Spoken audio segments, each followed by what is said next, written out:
ခေါင်းငုံတာဟာလည်းအရေးအချင်းတစ်ခုခေါင်းငုံတက်ရမယ်နဲ့ခေါင်းငုံဖို့နားလည်ရမယ်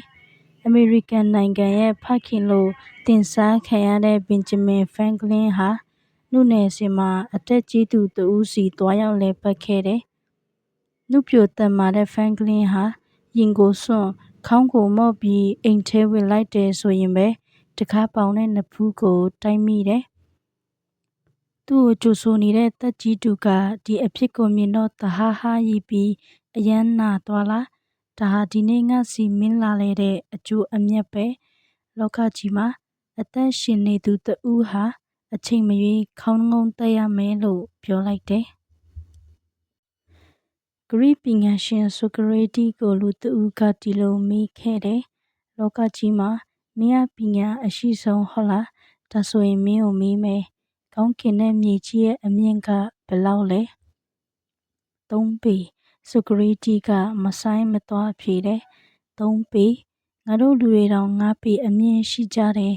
ကောင်းကင်နဲ့မြေကြီးက3ပေပဲရှိတယ်ဆိုရင်ငါတို့ကကောင်းကင်ကိုဖောက်ထွက်သွားကြမှာပေါ့ဟုတ်တယ်ဒါကြောင့်3ပေထက်မြင့်တဲ့လူတွေကကောင်းကင်နဲ့မြေကြီးအမြင့်ထက်မြင့်ခဲ့လို့ခေါင်းငုံဖို့နားလေတဲ့ရမယ်လို့ဆိုကရေတီကပြောခဲ့တယ်သူတို့ပြောတဲ့ခေါင်းငုံတက်ရမယ်နဲ့ခေါင်းငုံဖို့နားလည်ရမယ်ဆိုတဲ့စကားတွေဟာတိမှာဘယ်လောက်ပဲအရေးအချင်းရှိနေပါစေ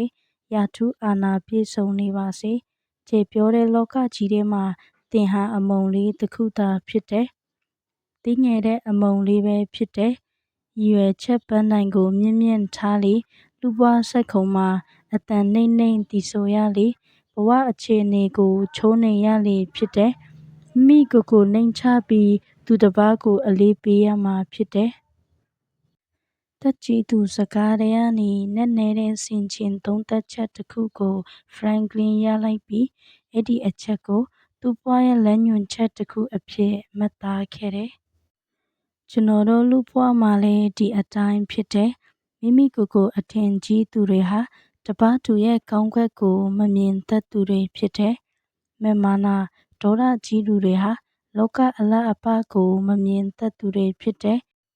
ခေါင်းငုံပြီးမမောက်မာမဝင့်ကြွားသူတွေကမှတွင်တင်ဆုံးမတာတွေကိုခံယူတတ်မယ်သူတစ်ပါးရဲ့အောင်မြင်မှုကိုမုဒိတာပွားမယ်ဝမ်းသာပီတိဖြစ်မယ်သူတစ်ပါးကိုချင်းစာနားလေတတ်ပြီးအခက်အခဲပြဿနာတွေကိုခေါင်းအေးနဲ့ရင်ဆိုင်တတ်မှာဖြစ်တယ်အခက်အခဲတွေကြားကယုံထွက်လာချိန်စိတ်ပါလက်ပါခေါင်းတစ်ချိန်ငုံတတ်ဖို့ဘလောက်ခက်ခဲကြောင်းတင်သိလာလိမ့်မယ်ခေါင်းငုံတာဟာလည်းအရေးအချင်းတစ်ခုဖြစ်တဲ့အင်အားတစ်ခုဖြစ်တဲ့ခေါင်းငုံတယ်ဆိုတာတင်ငယ်တာမဟုတ်ဘူးတက်တိနေတာမဟုတ်ဘူးဒါဟာကြည်လင်စိတ်ထားရဲ့ဖြည့်ရှင်းနည်းတစ်မျိုးဖြစ်တယ်လူဘဝကိုတောင်တက်ခရီးနဲ့ကျွန်တော်တို့နိုင်ရှင်ကြည့်တဲ့အခါတချို့ကတောင်ချေကစတက်ဖို့ပြင်နေကြတယ်တချို့ကတောင်ခပ်ပန်းရောက်နေကြပြီတချို့ကတောင်ထိပ်ကိုအောင်မြင်တက်ရောက်နေကြပြီဒါပေမဲ့တောင်ရဲ့ပင်နေရာမှာပဲတင်ရောက်နေ